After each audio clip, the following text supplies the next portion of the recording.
Greetings Whovians of YouTube and welcome to another video with me, Sutekh from Mars. In today's video, as dictated by the title, we'll be reviewing the not particularly renowned story, The Twin Dilemma. Now, I purchased this a couple of days ago in HMV. I'm aware it has some atrocious reviews. It's regarded as an abomination in the universe. Nonetheless, since Colin is my favourite Doctor and I've never seen the story before, I thought, why not?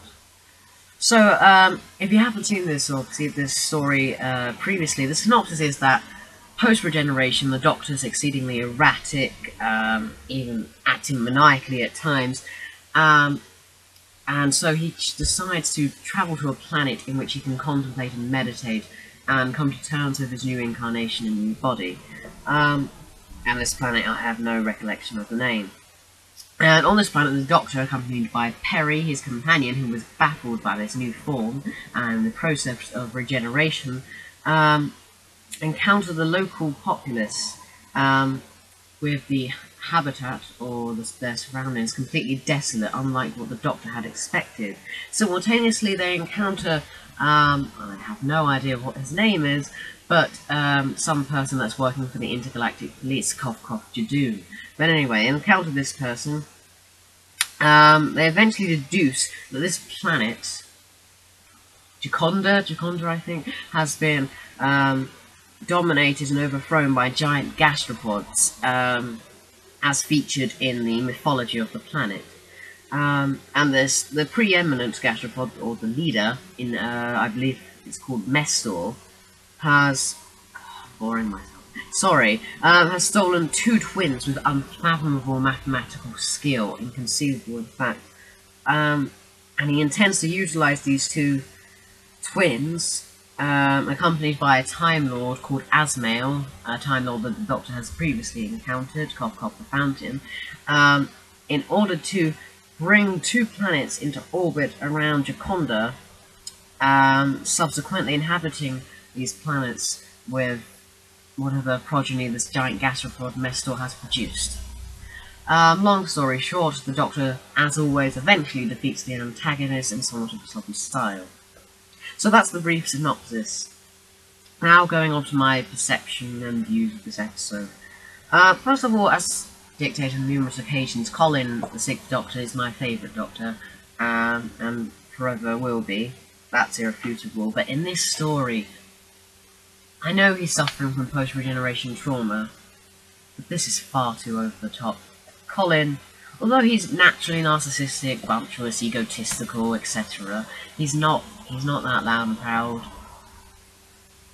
and he's not that insolent, nor as cowardly as he appears. I mean, there's the scene where he cowers behind Perry when they enter that base or whatever it is, and that is ridiculous. The Sixth Doctor is as valiant as any of the other Doctors, if not more gallant and courageous. And yeah, this is absolutely ludicrous, preposterous, stupid idea. Yeah, so it's just, and obviously, Case of Androzani was broadcast directly preceding this story. I mean, The Twin Dilemma was the final serial of season 21. And usually they would have some sort of time period, an interval, before introducing a new Doctor post-regeneration, whereas with this one, Twin Dilemma directly preceded Case of Androzani. Correspondingly, it didn't allow for the audience to come to terms with the departure of Peter Davison, the Fifth Doctor, and that enhanced their opinions of this new Doctor, who's coming in as insolent and not valiant. It's a ridiculous decision to present Colin Baker in this way, and an equivalently ridiculous decision to introduce a new Doctor straight away. It's almost, I don't know, intruding on Peter Davison's reign by doing this. Really, really atrocious decision. No idea what they were conceiving there.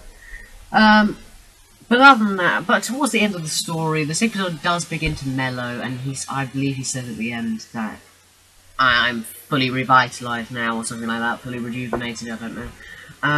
But even so, it doesn't show his true personality, and if you're going to introduce a new Doctor, you have to at least give an inkling of depiction of what his personality, his persona, his new persona is really like, rather than this imbecilic composition here.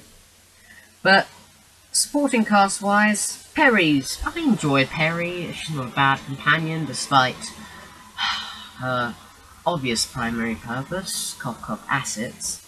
Yeah, but she's more tolerable than ever, and actually quite enjoyable, because she does defend herself against Colin in the scenes I'll go on to talk about later.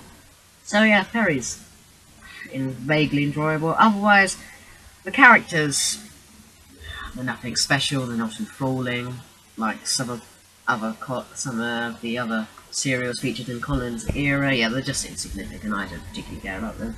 But the twins themselves, god damn, they are exceedingly vexatious. The synchronous talking, I mean, I'm narcissistic, I admit, and I revel in my own intelligence, but I cannot stand them. Well, they are insufferable. They're not bad actors, I suppose.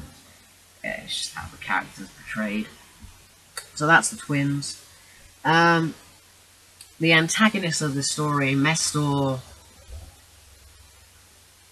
which will look. Oh, I don't even know what to say about Mestor. Perhaps the budget wasn't quite to the aptitude that was preferable. Nonetheless, they could have made Mestor look minimally more realistic. I mean, he's relatively threatening. I mean, there's a scene in the first part, I think, where he psychically threatens the two twins, Remus and Romulus? Perhaps? I don't know. Then that was quite good. That was quite tenacious, and I enjoyed that. But then, otherwise, he's so useless. He just sits there, a gargantuan mess. And which brings me on to the conclusion of the story.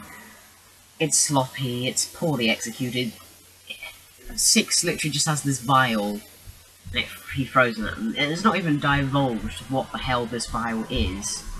What's it composed of, or what concoction is it? He just throws it at, and then suddenly Mestor starts oozing some white substance that defies description. Stupid, just as ridiculous as the whole story, really. Poor solution. And then, obviously, as I've previously referenced, there's a lot of controversy that surrounds this story, not only relevant when it was released, but there are a lot of scenes that are so bizarre and unnecessary. For example, the renowned strangling scene, where Colin attacks Perry, or the Sixth Doctor attacks Perry.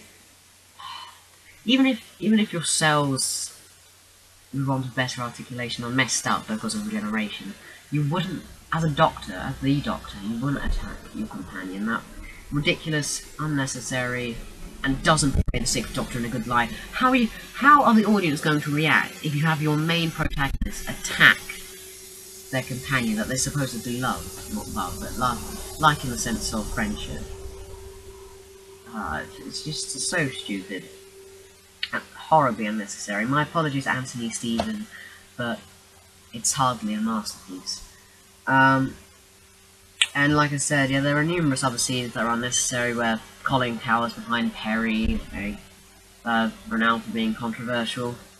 And once again, I may be repeating myself here, but Colin is just portrayed horribly. And it's absolutely reprehensible how they show this new incarnation. But let's go on to some of the positives here. I love Colin's I do like Colin's insolence at times, and I love his narcissism constantly. And that does appear infrequently throughout the story. So I quite enjoyed that, yeah. And perhaps Colin just manages to hold this story together, being a marvellous actor here, a marvellous Doctor. Asmael, I suppose, is a relatively enjoyable character. Yeah, not that prominent amongst my preferences. I mean, he's okay, I suppose. His demise is minimally saddening rather. But, yeah, otherwise, I'm struggling to find positives, and I really want to, because this is Colin Baker, and I love Colin. But, yes, there's no other vindication I can provide for someone liking this. Yeah, that's really about it. That's all I can say about the Twin Dilemma. Not a particularly enjoyable story, an atrocious way to introduce a new Doctor. I have no idea what the BBC were contemplating. and I rate this story overall, sorry Colin, 5 out of 10. So that concludes this review. Hopefully the next one will be a little more cheerful and I have a lot of positive comments to make, but for now I bid you adieu and join me in the next video where we will be reviewing the subsequent story, Attack of the Cybermen, which I absolutely adore. So, thank you for watching and until the next time.